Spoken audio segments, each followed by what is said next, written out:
the best coach in the NBA currently, Joe Mazzulla, after another home loss. You just got to do the things that help you win. The little things. For some reason, we do them on the road, but we don't do them at home when we should have home court advantage. Well, that's a good thing then. If you don't have home court advantage, you play so well on the road, it kind of works out for you. Okay. Let's just talk when the season ends or when they lose. You only lost 6 games on the road, so maybe it's going to work out for you this year. Why do you think they're having such a tough time at home? I don't know why. I would say maybe they're just a little bit lackadaisical. The energy's not there. I couldn't really put my finger on why they're better on the road this year than they are at home. And Eddie House was basically putting it on the other teams, saying that maybe they're just lax when they're at home and they're just going through the day-to-day and they're bored. And then these other teams are coming into the champ's house and they're bringing their A game every single time to try to show off in front of Celtics fans. And that's why they're... But wouldn't that be more at home? Like, you're at home hosting the champs. You're going to have your A game in a way that you wouldn't maybe on the road when it's not your fans. I also feel like when they play, and I kind of was I was talking to my boy about this when we were watching the game last night. Like they tend to be a little bit like lackadaisical at times. Yeah. Because I think they feel like, oh, we'll just hawk up a bunch of threes in a particular quarter and get right back into the game. Right. And sometimes you see it, and I'm just saying this is my perspective of watching them. It's like the energy level or the defense ain't great, and then they'll be like, all right, we'll just go down, and somebody will get hot from the three-point line, and that'll put us right back in the game. Okay, but they were down from jump, as you would say, last night, and you put yourself in a hole where you're going into the fourth quarter, you're down 21 points. Yeah. Like, and also, I mean, maybe the Mavericks are up for that game because everybody has written them off after the trade. I mean, I just don't know. You could tell there was a different energy with that team. It was like somebody went back into a time machine and got Klay Thompson from Golden State. Like, they let him out of jail. It's like, wait a second, Luka's no longer here. Yeah. I can actually shoot the ball. And like Klay Thompson I think he had about 25 in last night's game, but he was on. And maybe it's just the energy level. They kind of feel like, all right, we are still going to be a good team without Luka. Scal was basically on the same thing that you're talking about. Like, the Mavs looked like they could move around more, and they were moving a bit looser without him. So, I mean, we laughed at that caller the other day after the trade, saying the Mavs may have won in that trade, but, I mean, they looked good without him. Yeah, and Anthony Davis didn't play. And right. I still obviously think he never plays. I think they're a better team when you have Luka Doncic. But if you watch the game last night and you see, like, Kyrie is the type of player where he doesn't mind taking a back seat to, like, Klay Thompson. He doesn't need to be ball dominant. And you could just see some of the other, whether Spencer Dinwiddie had a good game. You could just see, because Luka is so ball dominant. That's why I wonder how it's going to work in L.A., because LeBron is such a ball dominant player, and you have two guys that are going to eat up a shot clock when the ball's in their hand. So that's why I think a lot of the NBA experts think that the Mavs didn't necessarily win the trade, but have made themselves more of I don't know what word you want to use, more of a complete team, even though you take away one of the best players in basketball. It's hard to be a complete team when the guy that completes it is always unhealthy. I mean, Anthony Davis has been unhealthy for the vast majority of his career. Yeah, he's been banged up. And you lost by 7 at home in a game you were favored to win by 13. Yeah, I agree with you. Anthony Davis is a guy who hasn't been healthy, but when he is healthy, I mean, he's still a top 10 player, and just the way that it kind of shakes up. If Anthony Davis was in LA and you get Luka, like, all right, now, like, you're a legit contender. Like, the people that think, and I know Curtis believes this, like, Luka with the Lakers making them a contender, I still think they're getting beat by OKC. They're getting beat by Denver. They're probably getting beat by Minnesota. It's going to be interesting. I'll watch because I want to see how they work together, LeBron and Luka. A texter says you're cap if you believe that Joe Mazzulla is the best coach in the NBA. Yeah, well, guess what?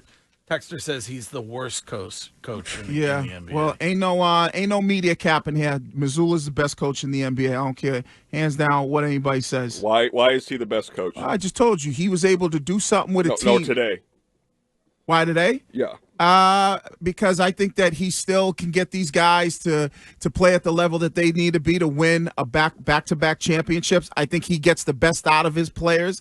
I think that they've been big favorites at home for 26 games. They've lost 10. You want me to give you my reasons why? But he doesn't get the best. He hasn't this year. Well, they haven't been as good this year. I think he's an unbelievable motivator who can motivate the superstars down to the role players.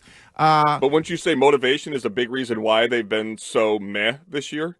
I would say part of that has been a little bit of the players kind of just, in this championship rut a little bit. So, yeah. And what's everybody going to say about him when they win another one? Like, people get hot and cold on Mazzulla all the time. Yeah. I think it's his personality. People just don't like it. Right. We were all down on him when they lost 2 years ago, and then all of a sudden he was the best when they won. So now we're in a bit of a rut, okay, and it's the middle of the season. Let's see what happens come playoff time. If they win another championship, Joe Mazzulla is clearly the best coach in this league. Well, here's what's going to happen. Come playoff time, the conversations that we're having right now don't matter. It doesn't even matter. This is going to be like, something that would have been, feels like it's 15 years ago, because we'll be talking about, look at how the Celtics are playing in the playoffs, the postseason, they look great. We're not even going to be talking about a regular season game in the beginning of February. Don't sleep on Curtis's ball acumen, though, when it comes to the Lakers. I mean, they added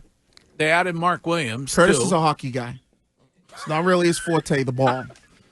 More the puckhead. Yeah, I mean, if I ever said something like Mazzulla's the best coach in the NBA, I would kick my own ass. They got the big that they wanted in Mark Williams, and then it seems like LeBron is willing to play with Luka. And I mean, how do you not look at that team and think that's a good basketball team? The Lakers haven't been a good basketball team in forever.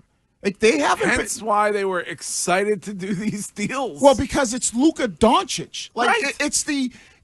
If Luka Doncic lands on any team, don't you think the excitement is through the roof? Like, we're talking about, some people might have him. We're talking about one of the top 3 best players in the NBA. And whether he lands on the Clippers or he lands on the Pelicans or he lands on the Charlotte Hornets, it's Luka Doncic. So there's going to be excitement. Yeah, I don't know if the Charlotte Hornets necessarily would. But it's still Luka. Yeah. And he lands on the Lakers with LeBron. So I think that's the thing that people are going to have excited. And then it's the Lakers franchise. Like, the Lakers franchise can't take nothing away from that franchise. They've had the guys like, Magic Johnson, Kareem Abdul-Jabbar, Wilt Chamberlain, Shaq, Kobe, the list goes on. And now you have Luka Doncic, who potentially is going to be a Laker for the next 15 years. This is Chuck from New Hampshire. Hey, Chuck. Good morning, guys. How are you? What's going on? Well, like last night's game, what I'm saying is that the NBA is a long season, 82-game season, and everybody's going to have their peaks and valleys. I'm not worried about the Celtics right now, even though that they were getting some bad habits early in the season, but they seem to be getting out of their funk. Everybody starts 0-0 come playoff time, and I'm still confident that they are going to make a big run for the back-to-back titles.